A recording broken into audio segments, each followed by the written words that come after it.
This is The Discourse with Dr. Ken. We are going to make it more exciting because we bring you the big business of sports today. It's a Father's Day. Let me use this opportunity to wish all fathers out there happy Father's Day. I was told on my way to the station that all fathers are great fathers, but the ones who understand the business of sports are even greater fathers, isn't it? Yeah. Now, so today we are going to discuss the big business of sports. It's what a topic. What is Sunday? But I have a fantastic guest today who will do justice to this. This is a guy who does not only discuss economics, he discusses management. He's at peace and very comfortable with the business of P&L. And then in the context of sports generally, and then when we zero it down to football, because the EPL season is ended, the FA Cup we've wrapped up, the Champions League we've wrapped up, and then we're in the season of transfers. People have asked me, what is the nexus? Today's program will throw light to all of that.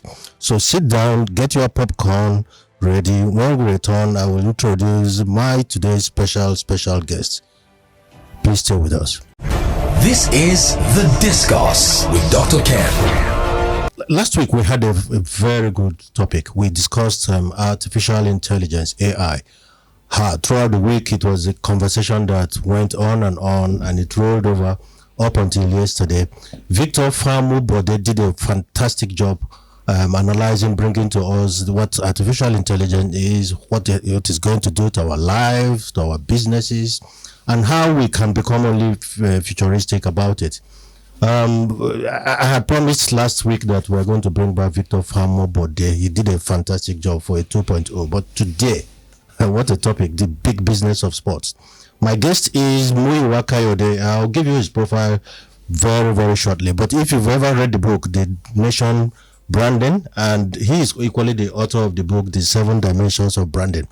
What is the nexus? What is the connection? Listen, if you don't understand business, if you don't understand economics, and you don't understand the properties that rule business and roll them into our economic thought and processes, then you won't see the nexus between the business of sports and economics and business. But today he's going to do justice to all of that.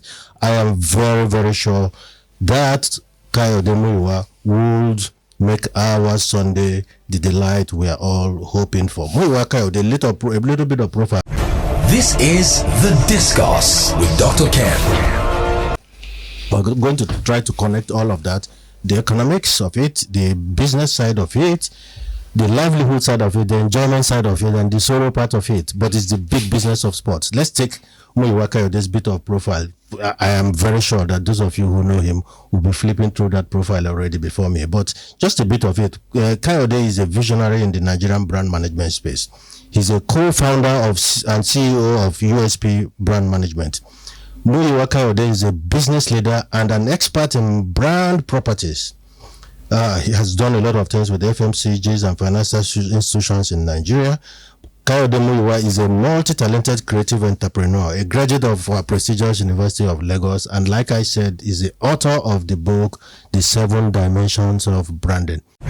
This is The Discourse with Dr. Ken. Today we are going to discuss the exciting subject of sports. But not just sports. We're going to tie it to economy, like I said. We're going to tie it to business, the economics of sports, the business of sports, football as an instrument of government policy and strategy, football as an enabler, football sports as youth empowerment instrument, football and sports as a national security tool, in fact, football and sports as a theater for foreign policy. You can see today is loaded. We see if we can squeeze all that in 50 minutes or thereabout. We will try. Otherwise, I'll just have to drag you back to the station. Welcome to the studio, Kayode Muyiwa. Thank you very much, Dr. Ken. I'm happy to be here. How's your Sunday been? It's a Father's Day, isn't it? How do you feel as a father? Because I know you're not just a father, but a good one at that. What I feel now is that I'll soon become a grandfather. It's a pity it's not television, but those of you online, I'm sure will be seeing Muyiwa. And you can imagine that a guy who is this young is already a grandfather. But what a feeling and a fulfilling one at that. Now, Muyiwa, we cannot successfully build our economy without building brands. And this is one of the major instruments of brand building. What do you say? What is the nexus? Can we successfully build an economy without building our own brands? No, I don't think so. Because everything is a brand. And branding is everything. If you don't have a brand, you don't have a business. Wow. But in terms of even building the nation, talking about building success in different facets of our lives, but what is that one thing that can make everything come together, that can make all these things crystallize into a successful enterprise? That thing is branding. Because in my second book, Brand Nation, what I've done is to establish the nexus between nation building and the principles of branding, and how we can achieve success if we apply the principles of branding to nation building. When we manage the nation as a brand, and when our leaders and decision makers are thinking like brand managers. Okay. The most valuable properties in the world are brands. Wow. And they are so because they have been managed as brands. The principles of branding have been successfully applied.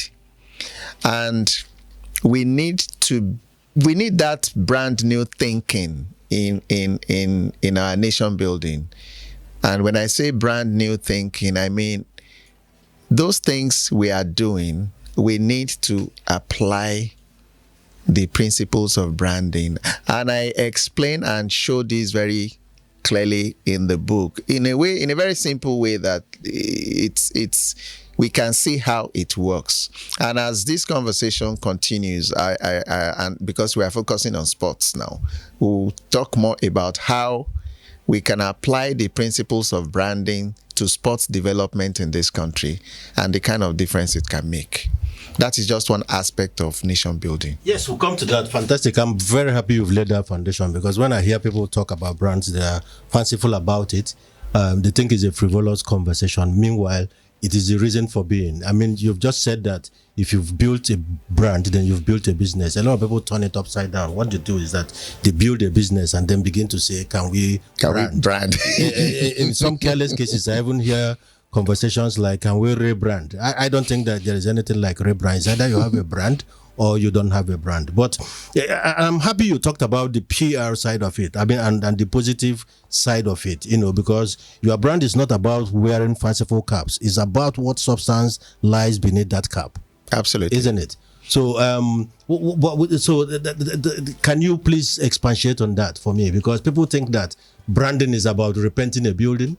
It's about being fanciful. It's about changing of clothes, changing of colors, and it's sometimes even making the pillars in front of a house bigger.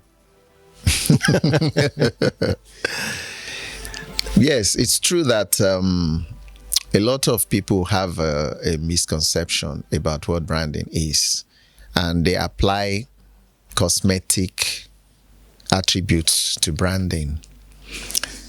Branding is first and foremost the creation of value. Okay.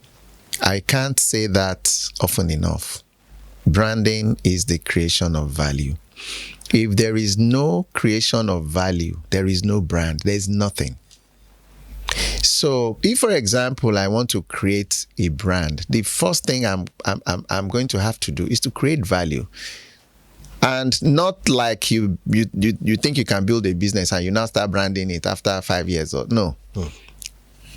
What you start with is the creation of value, is the content. When you have that content, you need to ask yourself, okay, this thing I'm creating, would I pay for it? this thing I'm creating, how is it unique? How does it offer value? And how is that value desirable by the people I'm selling it to? How is that value deliverable? Because it's one thing to create value, it's another thing to be able to consistently deliver that value. So you may find situations where some people create a business maybe, and then after a few years, they cannot sustain it. You can start on a high note and then it fizzles out. That happens sometimes. That is where the value of capacity, sustainability, when that is not there.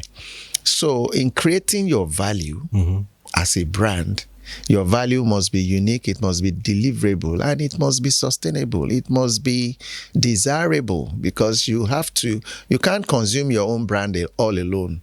You are creating a brand relative to your target market, or your stakeholders, or people that must subscribe to that brand for the brand to survive and to be sustained over time. Yes. I'm happy you said that, Muyiwa, because, and I'm deliberately pushing you towards that. We're still going to come back to the business of sports proper. Absolutely. But I'm happy you are able now to lay the foundations. You're able to lay the foundation of business, because we're talking about sports business here. So I hear you say that brand is not something that comes afterwards or after thought. If anything, is a factor of production, like they say in economics. Because if in economics, factor of production means that you look for capital, you look for finance, you look for labor. So you are saying that this is a factor of production, because why are you building the business? You are building the business for consumer. And if you are building the business for consumer, then you have to understand consumer journey, understand consumer pain point. It is in understanding consumer journey, consumer pain point, then you build a value that meets that consumer and addresses those pain points. Then you have a business in hands. That's what you're saying, basically. So we'll come back to sports, because our listeners can't wait to hear us tie all this back to the business of sports, to the business of football, especially, because we're going to talk today about the EPL, how it ended, but more of, we all know who won the EPL, but we're going to talk more about at what cost. We're going to talk about what does it take to get there, and then what does success really mean to different entities. We're going to talk about the FA Cup. What is it worth? By the way, the FA Cup is the oldest competition in the world. We're going to talk about the UEFA Champions League, who got where, what did it take you to get there, and then the big business and the big numbers behind it. This is The Discourse with Dr. Ken. Now, Muyiwa, the economics of sports. Now, how can we relate sports as an instrument of government policy and strategy? Okay, let me start again. I'm going to take it from the branding perspective. Let's take our football, for example, and ask ourselves, how can we use football as an instrument of national development, as an instrument of national unity, as an instrument of national identity? Everybody knows Brazil for football. Yeah. There's even a brand of football called Brazilian Samba. Yes. You understand, Jogo Bonito, isn't it? Yeah. So football confers a certain identity on Brazil. And they have won the World Cup more times than any other country in the world. Because again, branding is not just about creating an appearance. It's about intrinsic value. So if football has given Brazil a particular identity that resonates around the world. I mean, imagine having a World Cup and Brazil is not there. I mean, just imagine it. It's almost unimaginable. Yeah. Because even commercially, it's going to be a problem, because a lot of neutrals who just watch football for the entertainment value it has, they want to see Brazil play. So how can we relate that to Nigeria? I believe there was a time on the African continent that any country that wanted to play Nigeria in the AFCON would be scared. Yeah. That fear factor is gone. Wow. We'll talk about that down the line. So we need to take football and ask ourselves, how can football give us a stronger identity as a nation? How can football make Nigeria the biggest, the giant of African football? Okay, so fine, we are the biggest country in Africa. What do we need to do to football and our sports and translate that, quote and unquote, that giantness, translate it to football and position this country as the giant of African football? Because we're the biggest. We have the talents, we have the resources. What we need is implementing the right policies. And when we apply the laws of brand, I've just shown you now we can apply the laws of branding to it, because we say, okay, we're the giant of Africa. So as the giant of Africa, we should be the biggest African footballing nation. And property.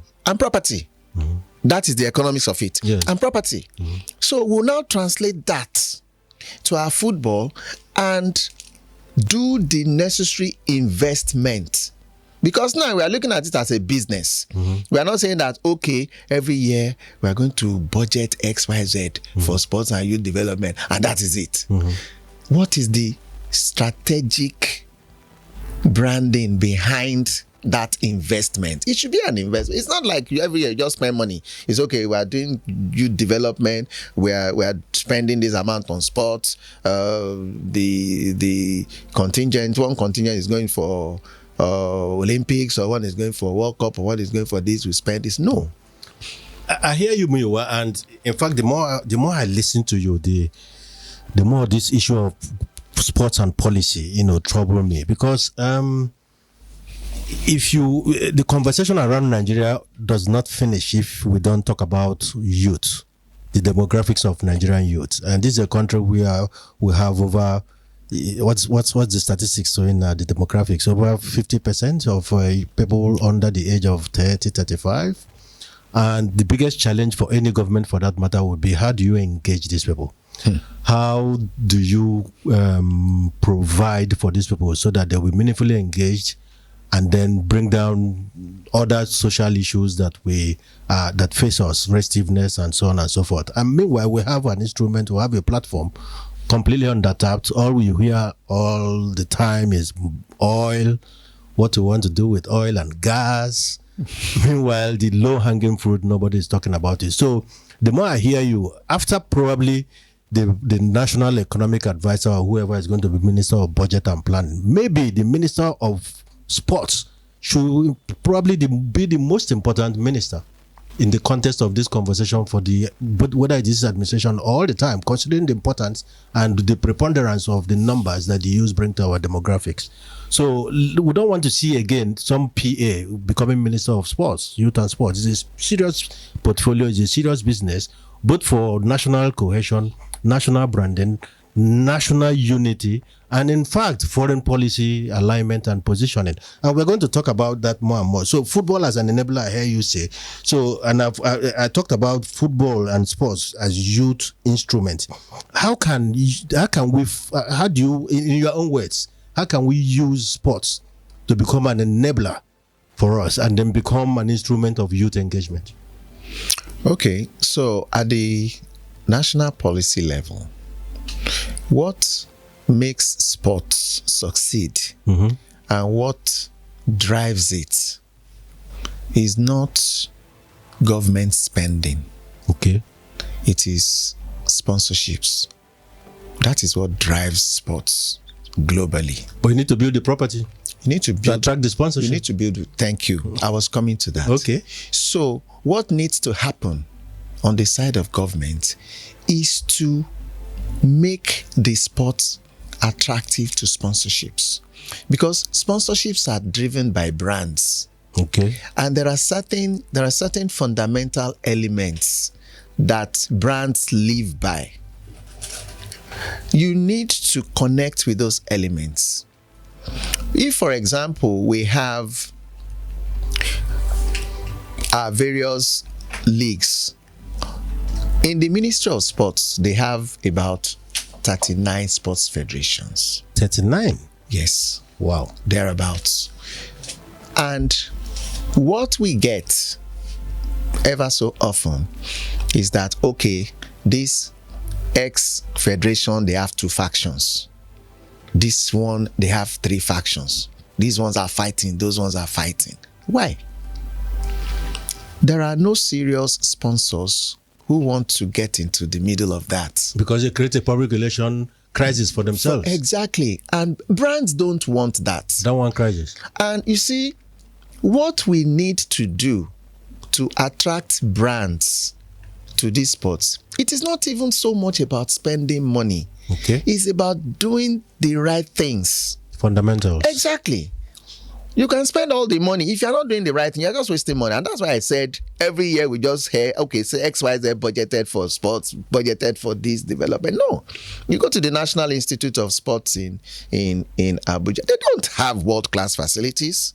They're supposed to be training referees and other, Do they have world-class human resources?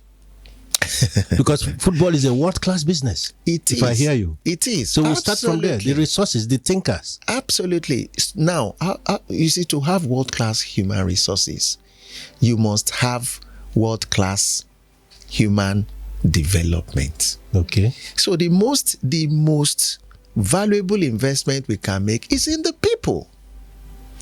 It's in the people. When you develop the people, then every other thing becomes world-class. Because even if you bring world-class facilities to the NIS and you don't have people who are developed to world-class level to run those facilities, everything will run down. And that's why sometimes we talk about, Nigeria, we don't have maintenance culture. You build the National Theatre, is run down. You build the National Stadium in Abuja, it's run down. The National Stadium in Lagos is run down. Why did that happen? Because you're not building the people. And that is why the first part of my book is people. You know, it's called the 3 P's of nation branding. The first one is people. Hold it there, Muyiwa. I've read that book 3 times for information, and I had to, because I knew you were coming to the studio. So between Wednesday and Friday, I had to read the book all over again, and I'll give you the opportunity of talking about those 3 P's. We'll go on a short break. Listen, I can see a lot of messages. I'll get back to a couple of those messages. What you have just wrapped up for us is that we must develop our football and make it a key element of our national brand identity. Absolutely. And development. This is The Discourse with Dr. Ken. What Muyiwa has done for us so far, before I take the messages, is that he has told us that in the context of our economy and national development, he has told us that football and sports offers us the most compelling platform for national development. So it's one aspect that we all must take seriously. By the way, I know that you guys are itching to hear football proper and the numbers behind the football proper. I'm looking at my time. We have enough time. Muyiwa will do justice to that. But before we go into the nitty-gritty of those properties, maybe just tell me again, because I hear you and I see what the Gulf states are doing in the transfer window, and even before this transfer window, it started with Ronaldo. And we're talking about big properties. I'm going to talk about Messi a bit today. I'm going to talk about Ronaldo, David Beckham's, when it all started with Real Madrid, and then of late, Karim Benzema going to the Gulf states. But it means that those people understand that sports is a theater for national policy development, and you can see they are using it gradually. In the African context, we could have built this foundation 10 years ago, 20 years ago. Anyway, is it late? Maybe no. Like they say, the Chinese say that the best time to build or plant a tree was yesterday, the next best time is now. So, football as a sport, can football be an instrument for national security?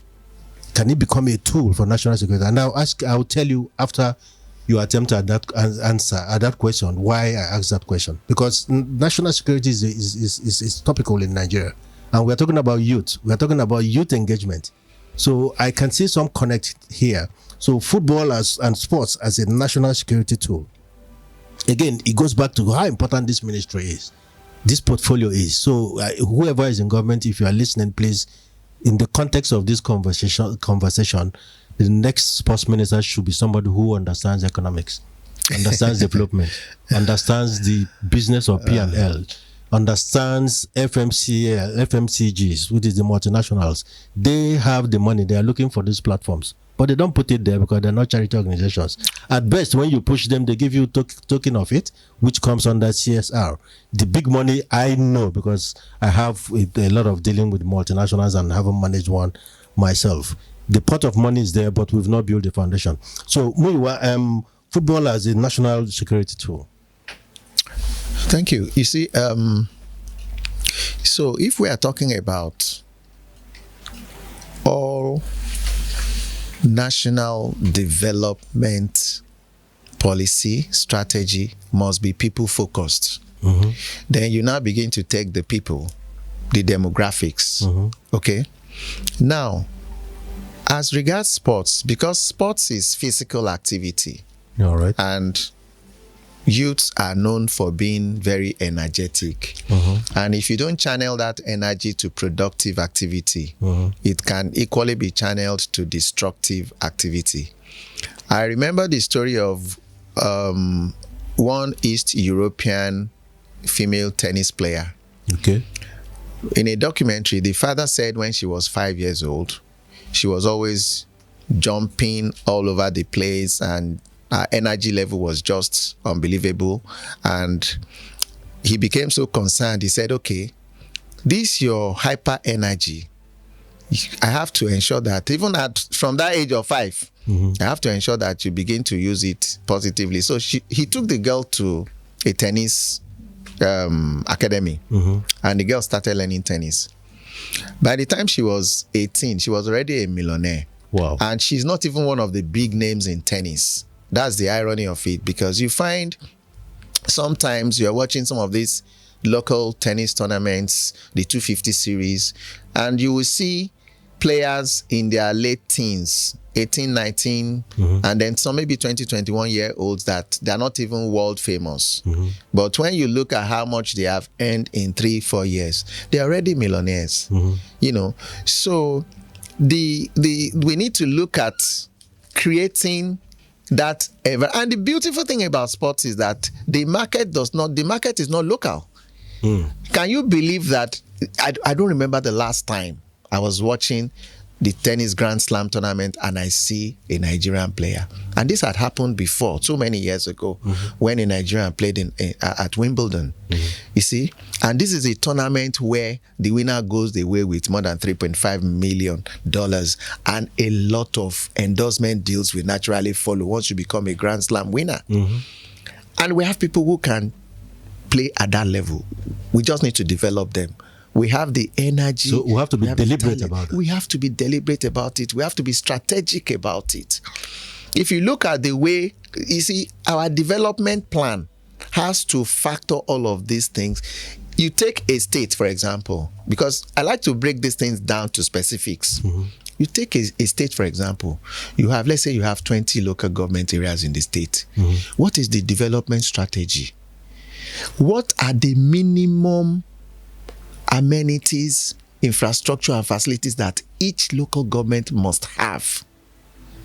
Do we have a deliberate policy that says, okay, each local government must have a mini sports city, not just a stadium, a sports city? It's not just about, okay, you play football. Other sports are there.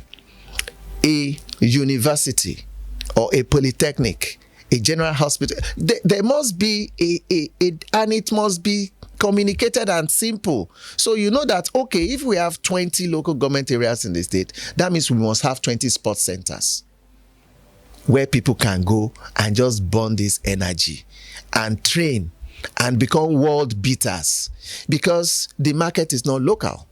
You can play internationally, whether it is table tennis, whether it is football, whether it is tennis, whether it's basketball. You can play and succeed internationally. We've been able to do a bit of that with football, but football is not the only sport. We pay so much attention to football. If you know how much tennis players earn, you can play, and you are playing all year round. as long as you have the energy to play. Fantastic. You can play a 2-week tournament and make $500,000. Yeah.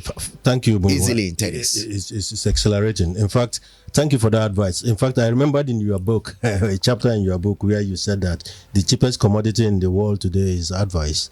I took the advice regardless of who it was coming from. So for those listening and those in authority, some of these things we say on the business programs like this is just, by the way, advice. When I hear you say we can take these things to our the subnational level and the local governments, what came to mind, Muyiwa, is culture. Because when we talk sports, it's not, yes, business, there's business part of it, but a lot has to do with culture. Because when you mention Brazil, you could see that their culture is even embedded in the style. When they play, you could see the Brazilian way of doing things. And when I say culture, we can actually use this instrument to begin to shape our culture, isn't it? So yes. Again, talking about being deliberate, we're talking of youth and sports. Then there is another ministry called culture. Sometimes it is, we don't understand when we say culture, we think it's just like dancing at the logo dance and enjoying ourselves. But culture is science. And by the way, this is culture eats strategy for breakfast. Why do I say so? Our acceptance of Western culture to the detriment of our cultural values is destroying our society and breeding younger generations of lost people who are disconnected from our cultural identity, steeped in the foreign culture that has brought more misery and grief to our communities. So football actually can help us deal with this issue of putting context to culture. What do you say? Absolutely. You see, if you look at one of our popular football clubs, Enyimba FC, Mm-hmm. there's a lot riding on that. Mm-hmm. Okay? And the image of an elephant is intimidating.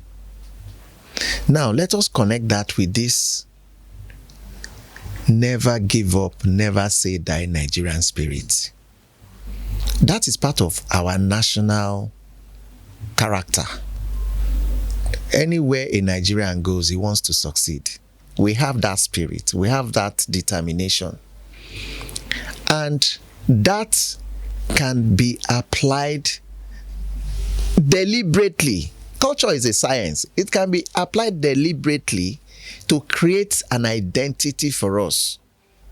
It can be applied to our sports. It can be, if you look at the way that most successful national team jersey, mm-hmm. that was, the Nike one. The Nike one that we used for. Trended worldwide, isn't exactly, it? for I saw queues on Oxford Street, and even in New York. Exactly. Yeah. And why was it so? What was so unique about that design? It was not your regular bland design. It was inspired by. It looked African. There was just that thing it did to our identity that positioned us as, okay, we're an African giant, And these things are not by happenstance. They are deliberate. You just need to be clear about what you want to do. Mm-hmm. You need to define what you stand for, mm-hmm. and design what you look like, mm-hmm. in a way that it reflects what you stand for. Mm-hmm. That is part of the essence of creating a brand identity. So there's so much wealth in our culture that we can bring to project, mm-hmm. to the rest of the world. Fantastic. In our league, for example, our cultural motifs, mm-hmm. can influence the way we even design the jerseys. Take Lobby Stars, for example, from Benue. Why can't they have some of these Benue patterns, these very popular patterns of Benue fabrics? Oh. Why can't they have jerseys influenced by some of those motifs? Oh. Just to project and sell the cultural identity, mm-hmm. of their location.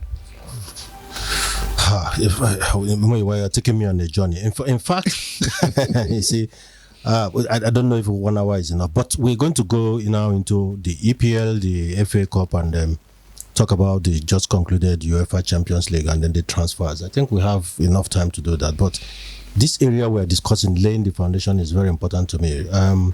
Why do I say so? Football is, and sports generally isn't just a way. It's not just sport for it. It is life.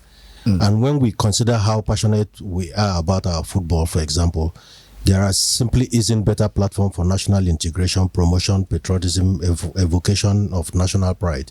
That's what I hear you say. So we can use all that to weave and build the Nigerian brand. And when you build the Nigerian brand, you would have positioned us for better commercial enterprise among our peers in Africa, and then export what we have both in goods and in people to the rest of the world. And why do I say that? There are no better ambassadors for a country. The real ambassadors of this country, Nigeria, are the thousands of Nigerians who have brought glory to our image and nation. Meanwhile, when we talk about national awards, we don't see those people. We just see the regular, it's like cut and paste. Anyway, but I want to believe that we need to get serious now and begin to do things properly using these instruments that we have just mentioned, aforementioned. Meanwhile, so we are wrapping up on the context. Let me ask straight away. You know, the World Cup, Muyiwa, hosting rights may not come to Africa for a while, and these are for obvious reasons, we know. But it gives us time to think, dream, and at least prepare. But when it does happen that FIFA is ready to seriously consider an African country to host the World Cup, should Nigeria be ready to bid, and should we bid? And what are the importance of bidding, and what are the goodies that come with it? What are the opportunities that comes with bidding, the process, and then even hosting, daring to host such a big property and tournament? Well,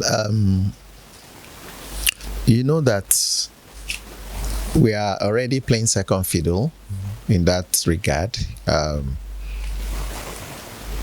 South Africa has already hosted the World Cup. And there are commercial benefits to hosting the World Cup, but there are also costs to it.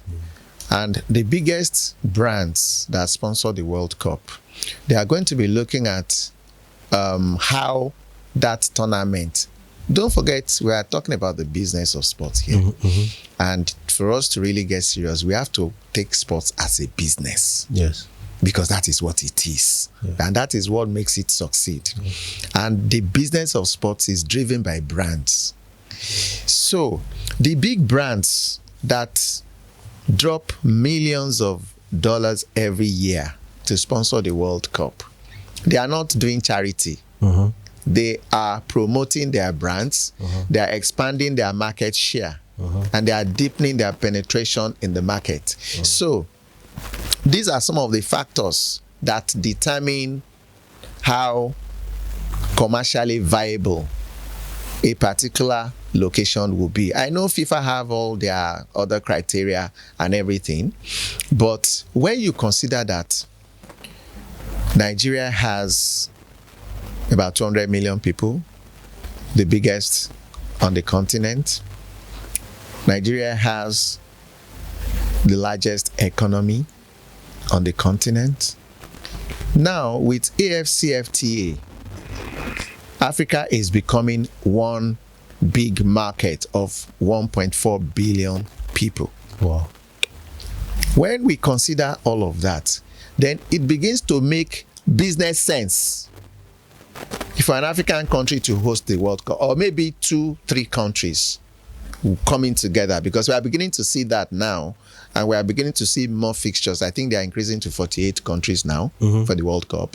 Okay, so now you have a situation where 2 or 3 countries, I think the next World Cup is going to be co-hosted by 2 countries. Yeah, 3 in fact. 3, thank you. So now that is beginning to happen, and that is the way the world is going as far as the World Cup is concerned. Now, it begins to make business sense for sponsors, because you are looking at the market. You are looking at how your brand is. Most global brands want to rule the world as long as there's a market. If your biggest market is in North America, you want to be in South America, you want to be in Asia, you want to be in Africa. As long as there's a market there, as long as the numbers make sense, you want to bring your brand to those places. Okay, so if any country in Africa is going to lead the bid for 2-3 African countries to host the World Cup. Should be Nigeria. It has to. It has to be Nigeria. Fine. That is how we have to begin to think. Yes, actually, that should be the starting point. But that's when we understand the property. I always like to say that there's a difference between knowing and understanding. A lot of people know, but they don't understand. Yes, because the first question people are going to ask is, where are we going to get the money? We don't have this, we don't have that. You want to go and spend money to host World Cup. Yes. You want to do Jamboree. That is because people don't understand that it is business. It is big when you business. put the money, it's investment. You are going to make far more than that, what it does for. Now, apart from the physical benefits that come from like cash, that you cannot quantify the emotional benefit At all. Yeah. So there's a message here from Tony. He's saying that everything around sports in Nigeria is generally destroyed by tribalism and corruption. No, I wouldn't like to go there because, you see, we hide under our fingers of this corruption and tribalism. Listen, the breweries in Nigeria never give us scarcity of beer. There's always beer around the year. In fact, at Christmas, starting from the last quarter of the year, all the breweries in Nigeria have projected and planned what millions of hectoliters of beer they will produce to take care of the Xmas and then the Muslim holidays. So everything goes down to planning and how we relate to the subject. If we begin to take sports seriously, sponsors will come in and sponsors will determine who these coaches are, determine how the football is played, and determine how large that platform will become so that they're able to continually sponsor. And then your corruption will be wiped away. Let's stop hiding behind our fingers and say corruption and corruption. Now, there's another message from Shahid Barua from his solos. He's saying, very brilliant topic and submission from the guests in the studio. Nigeria needs to be committed administrators. Yes, we've said all that. Talking about Aba Muyiwa, the equivalent of the tellers, by the way, in Aba, are the tellers in Thailand who made our Super Eagles jersey you just mentioned. So those jerseys could have been made in Aba. Can I be made and anywhere? imagine what opportunities that would have created, both locally and internationally for our people. When we come back, we are going to discuss the EPL.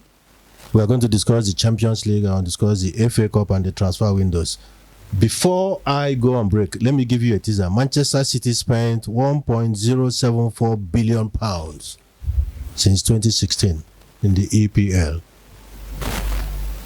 That is food for thought.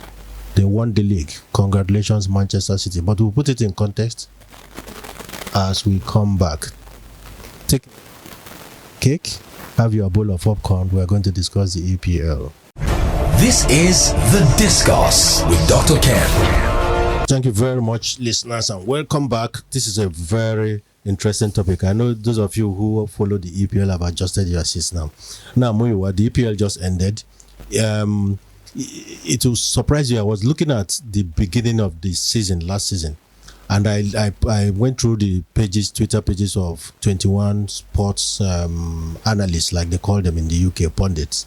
Now, the EPL, they said that Manchester, most of them preponderantly in the number, in the order of Man City, Liverpool, Chelsea, and some of them had to even key in Tottenham Hotspur into that. I'm talking about making the top four. Okay. None of them considered the Arsenal in London.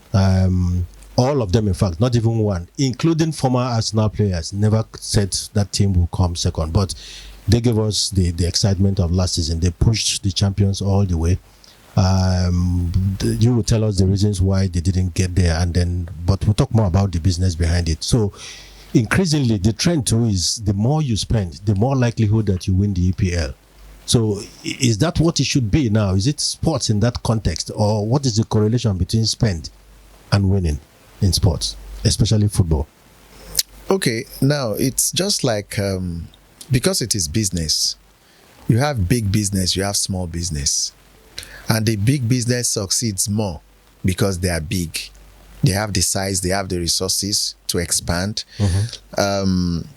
What the big clubs in the EPL have done is encourage foreign investment in the league.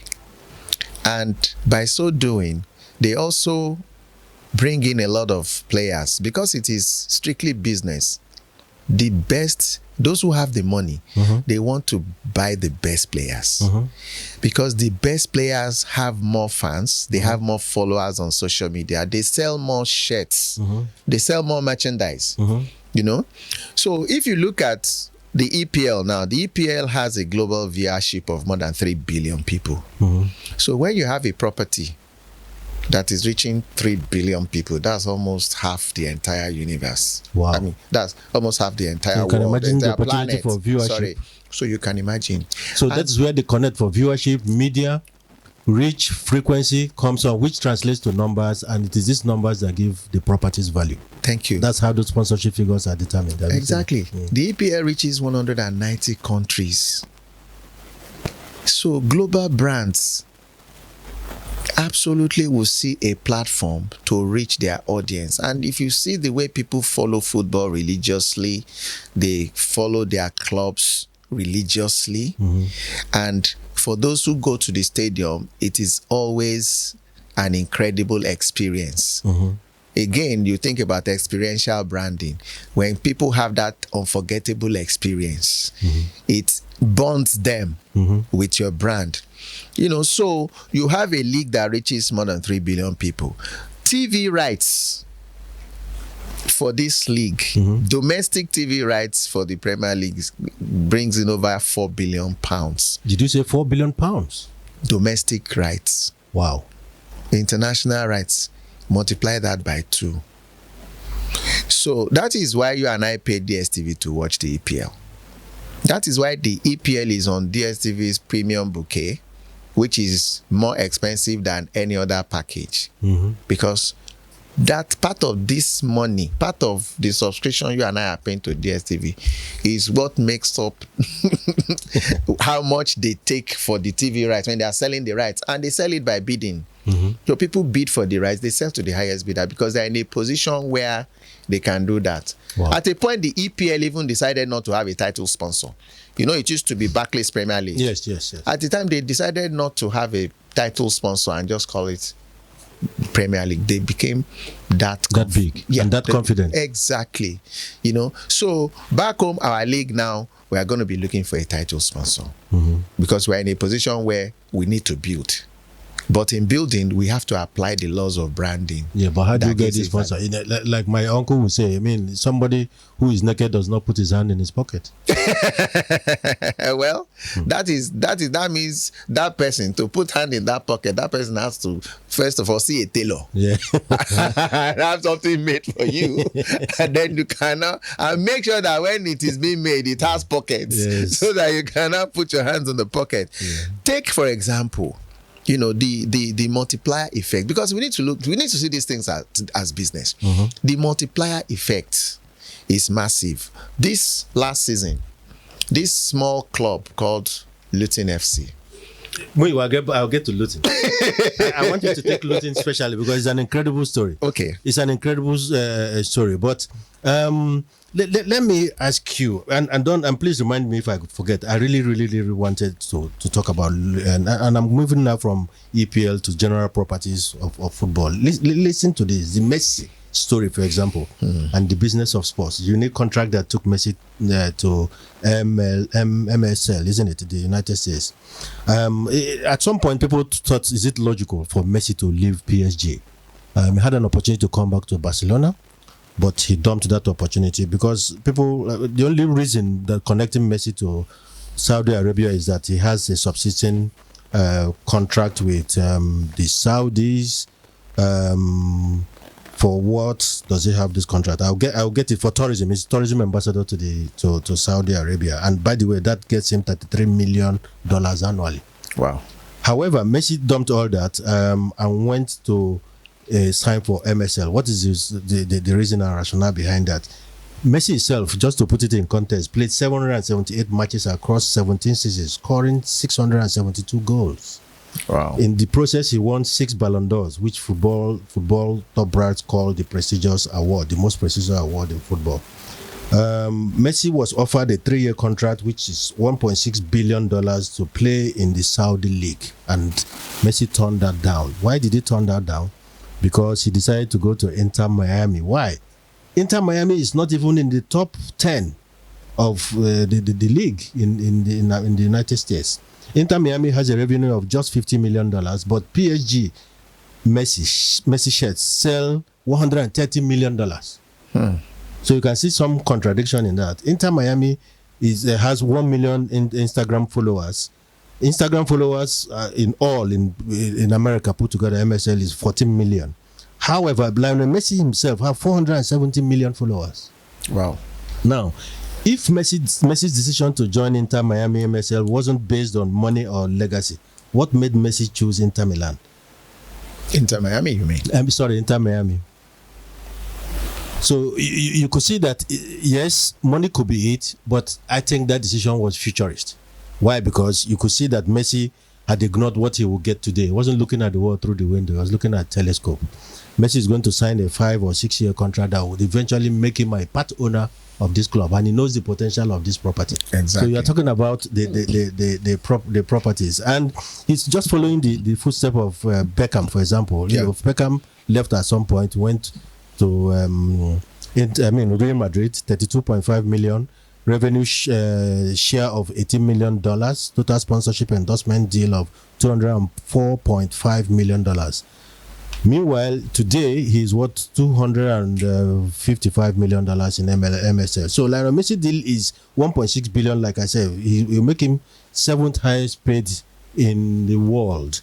So it's such a big property, you know, Muyiwa. And do I dare say, where is Lionel Messi in the richest top 10 athletes in the world? 1, 2, Michael Jordan, 33.3 billion. Second, Tiger Woods, 2.5. He goes Ronaldo, 1.58 billion, and so on and so forth. Now, the story of Luton Town. At the end of the EPL last season, Muyiwa. By the way, I've been to Luton many times. In fact, to walk into their stadium, Kerwelton Stadium, you have to walk through houses to enter the stadium. Now, this team had been promoted through a playoff via penalties, and I watched that game, has been promoted to EPL. What is the value of that promotion? Luton Town is guaranteed at least £170 million for the next 3 seasons. Mm-hmm. This is a town of less than 300,000 people. Wow. By virtue of this promotion, if we look at it in Naira terms, you are talking 162 billion Naira coming into that economy over the next 3 years. Mm-hmm. And that is just what they are going to get directly from TV rights. Wow. Okay? This does not include how playing the big teams like Man U, Man City, Arsenal, Chelsea, hosting those big teams in that small town, what is going to do to the local economy, what is going to do to tourism, what is going to do to youth engagement, and how that is going to even develop the football in that town. It's incredible. Fantastic. You know, their first stadium was built in 1905, over 120 years old. Wow. And it seats just 10,356. Now in EPL, they're going to play against Manchester United, Arsenal, Liverpool, and Chelsea. You are telling me the benefit of building foundations for development. You can imagine what that will do. They're definitely going to expand the stadium. Fantastic.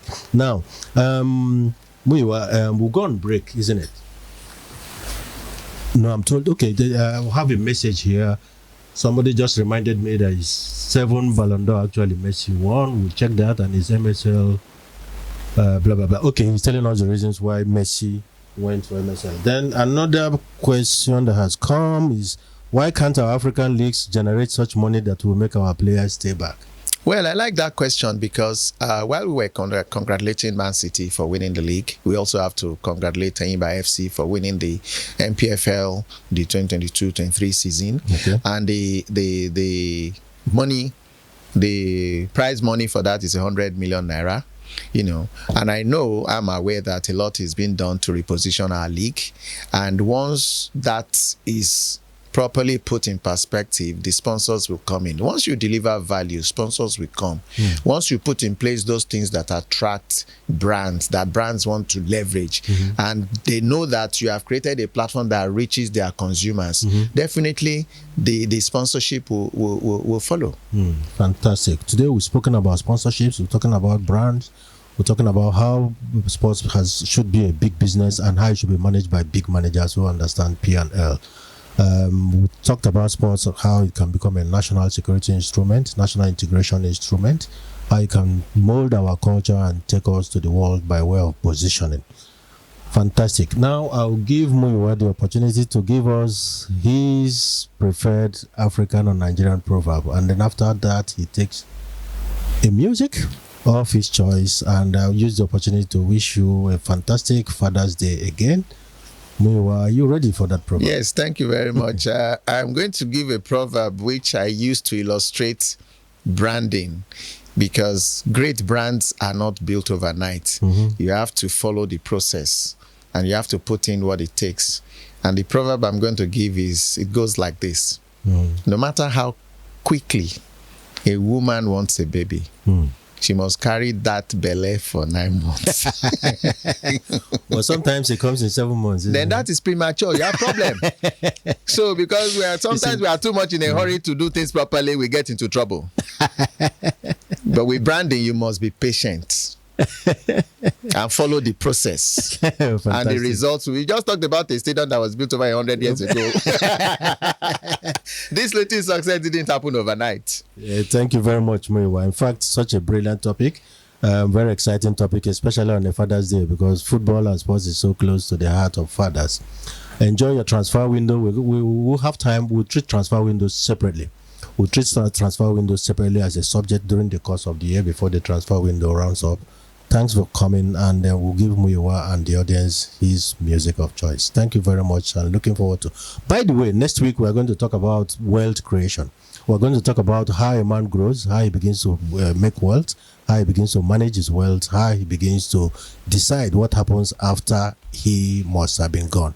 Should a man manage all that? Should a man project all that? The answer is yes. So we're going to discuss wealth creation. Are we all gold diggers? That will be the topic for next week. Are we all gold diggers? Thank you very much, Muyiwa Kayode. Fantastic time with you, and I hope to see you during the course of the year. Thank you. It's been my pleasure. And that's it on The Discourse with Dr. Ken.